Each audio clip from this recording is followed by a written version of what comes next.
오늘 우리에게 주시는 하나님의 말씀은 이사야서 27장 4절에서 6절까지 말씀입니다.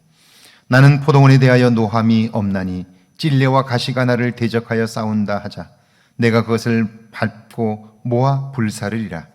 그리하지 아니하면 내 힘을 의지하고 나와 화친하며 나와 화친할 것이니라. 후일에는 야곱의 뿌리가 박히고 이스라엘의 움이 돋고 꽃이 필 것이라.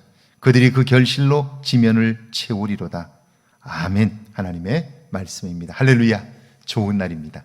하나님 주시는 은혜가 오늘도 여러분과 함께 하기를 주의 이름으로 축원합니다. 누가복음 15장에 나오는 탕자의 비유를 우리는 모두 알고 있습니다.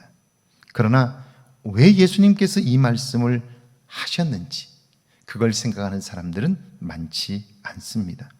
예수님께서 말씀을 전하실 때에 세리와 죄인들이 그들 앞에 나왔습니다. 그러자 스스로 의롭다고 여긴 바리새인과 서기관들이 수군거립니다.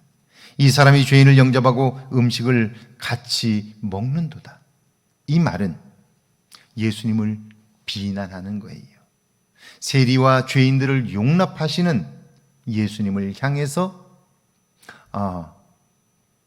비난하고 공격하는 거죠. 왜 멀리해야 할 저들과 어울리는가? 그렇게 이야기하는 거죠. 그렇다면 예수님도 저들처럼 죄인이 아니냐? 그렇게 이야기하는 거예요. 그렇게 생각하는 자들에게 비유로 하신 말씀이 소위 탕자의 비유입니다.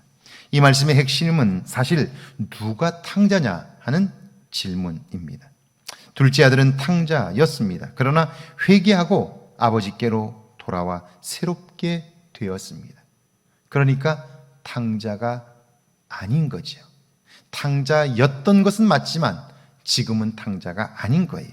그러나 집에 있었던 첫째는 아버지가 하는 일로 인해 시험에 들었어요. 아버지의 말을 거역해요. 불쾌해합니다. 자신을 의롭다고 여기기 때문이죠. 이런 그야말로 탕자가 아니냐 하는 것을 예수님은 말씀하고 있는 거예요. 바리새인과 서기관들, 제사장들은 예수님을 향해서 왜 세리와 죄인들과 먹는가? 저도 죄인인가? 자기가 죄인이 아니라면 어떻게 죄인들과 어울리는가? 그런 질문을 한 거죠. 그런데 예수님은 자기를 의롭다고 하는 너희야말로 탕자라고 꾸짖고 있는 거죠. 4절입니다. 나는 포도원에 대하여 노함이 없나니 찔레와 가시가 나를 대적하여 싸운다 하자 내가 그것을 밟고 모아 불사르리라. 포도원은 하나님께로 돌이킨 이스라엘 백성들이죠. 하나님은 그들에게 더 이상 화를 내지 않아요. 만약 누군가 그들에게 찔레와 가시를 들이댄다면 하나님은 그들을 모아 불사를 것이라고 그렇게 말씀합니다. 이 말씀은 하나님께서 당신의 백성을 보호하시고 그들과 함께 포도원을 가꾸어 나가실 것을 말씀하는 거예요. 그렇습니다. 하나님의 백성은 하나님의 보호 아래 있습니다. 그러므로 어떤 일을 만나든지 더 이상 두려워할 필요는 없습니다. 5절이죠. 그리하지 아니하면 내 힘을 의지하고 나와 화친하며 나와 화친할 것이니라. 혹시 악한 자들이 나의 보호를 받고자 한다면 먼저 나를 의지하고 나와 화친해야 한다 하는 것입니다. 그렇습니다. 하나님께 나오는 자는 먼저 하나님과의 관계를 새롭게 해야 합니다. 하나님은 우리의 소원만 들어주시는 우상이 아니기 때문이죠.